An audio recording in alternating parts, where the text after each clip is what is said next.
Hey guys, welcome to another solopreneur finance tutorial. In this video, I'm going to show you how to set up a Notion finance tracker.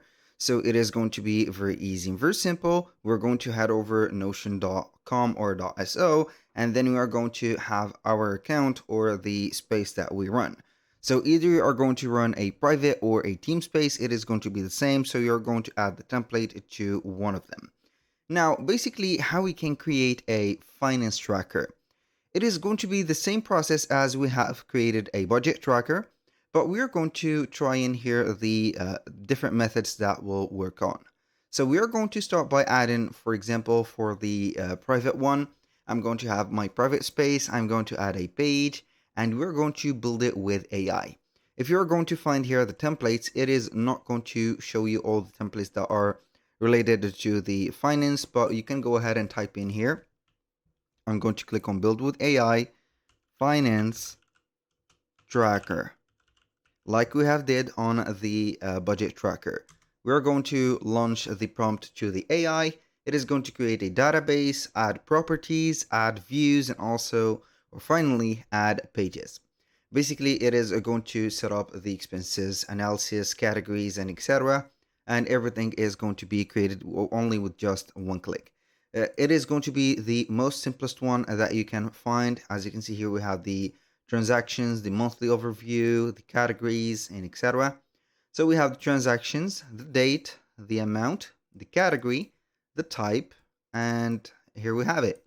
So if you want to add something or remove something, you can go ahead and add or make changes within the prompt, as you can see, and put, or you can go ahead and satisfy yourself by clicking on continue and done, and here you go. So you can go ahead and have the case of the calculation. So I'm going to delete this one. You can have the calculation set up, for example, for this one, for the amounts. You can have for more options, for example, for a sum. So you can go ahead and have here the currency added into it. And then you're going to have it just like that. So what are we going to do is to make this specific, as you can see here, column. We are going to edit the property of it, and it is going to have a, so here a US dollars or a currency, and it is going to be something like that. We have the category and the type. As you can see, we have 5 types. They have created 5 types. Also for the categories, they have created, as you can see, 8 types of them. So that was pretty much it for this one. Now, we're going to let you see how we can get a proper template for these matters. You can go ahead and visit notion.com or visit the templates. From these templates, or you can go ahead and have the research on google.com, you're going to have here the templates. So I'm basically here going to click on the search engine of them and type in finance, like that, tracker. So we are going to have here the personal finance tracker and etc. So I'm going to type in OK, and we are going to have the different ones. So I'm going to search for it. Normally it is going to be set up. So we are going to refresh the page. So basically, if you do have a problem within the navigator or the search bar of the Notion, you can go ahead and head over Google and type in only Notion templates finance tracker, and it is going to give you the first link, which is going to be here, and you're going to visit it like this. So what we're going to do is to check out the templates. We have over 1,000 templates. You can have this simple finance tracker. As you can see, we have tons and tons of them for free, and we are going to have also the paid ones. So we are going to use only the free ones. So I'm going to have this one. So I'm going to open it into another tab. Let's see here, we have the expenses tracker. This is going to be a categorized finance tracker, not a general one, because the finance is going to have the expenses, the incomes, and the everything. So we have the saving tracker, and as you can see here from this, we have from a money map, the finance tracker, and budget planner. This is looking good a little bit. So here we have this one also. We are going to have it. So let's see here. Basically, you're going to have everything set up in these pages. Now I have chosen only 3 ones, so I'm going to let you see them. This is the template. I can have, for example, included in this template from Centel, income tracker, expenses tracker, budget tracker, transfer between accounts, expenses chart. As you can see, this is the chart. Multiple accounts, inclusion, and also the setup instruction. So basically, this is going to be all-in-one solution of the finances into one place.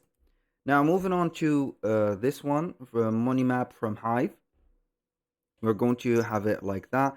It is going to be a little bit similar or a lot similar to this one or to the previous one. So as you can see, you can track budget and grow, set up the features, different features. We have the charts and etc. So it is going to be a question or a matter of aesthetic if you're going to choose from them. And also you can go ahead and I think that you're going to edit them if you do not like the banner, maybe the colors and etc. So for this one, it is going to be the most simplest one. As you can see, we have everything set up in here in sort of, as you can see, sections. You can add income, add budget, add whatever you want from these buttons, and then you can go ahead and have them. So I'm going to add each one of the templates and we're going to explore them together. I have added this, so we are going to add it to the private one. I'm not going to have it to the specific workspace because it is going to be personal. If you're going to make it, let's say, professional or having some more details into the team, you can go ahead and add it for your team. So here we have the 3 templates installed. So we are going to have this finance tracker. It is going to have the thanks for checking out the template. As you can see, we have the expenses chart. Everything is going to be fully customizable. You can click on any of the cases and customize them as much as you want. So for this category, it is going to be in here. The calculation could be made. For example, I'm going to add here a sum. So we're going to have the page or set up something. So here we have the sum and etc. So basically it is going to be something like that. And the most important part in here is going to be having the budget in notes, or as you can see, categories. So you're going to have everything set up and everything you need is set up for this. Now let's move on to the second one. I'm going to only do a quick view. So we are going to have this specific case. It is going to be very similar to the first one. The only thing that has changed in here is going to be the banner, and also the colors has been chosen, not black, so they are going to be green. So everything is checked. As you can see here, we have the transfers. Also for this one, we have the transfers too. I'm going to check it up. It is going to be the same one. Now moving on to the last one, which is going to be the simplest one in here. As you can see, we have some monthly changes or monthly summaries from January, February, March, and you can have here the databases integrated in only one place. So we have the categories. As you can see, we have everything set up. It is going to be a one page, as you can see here, template, but it has its own magic. So that was very cool. So you can go ahead and add pages for the months that you have. You can go ahead and duplicate them, like having this one. I'm going to only change it to April. For example, April. Boom, and here we have it. And then you're going to find everything set up. So that was pretty much it for today's video. If you find this video helpful, please hit the like button and don't forget to subscribe.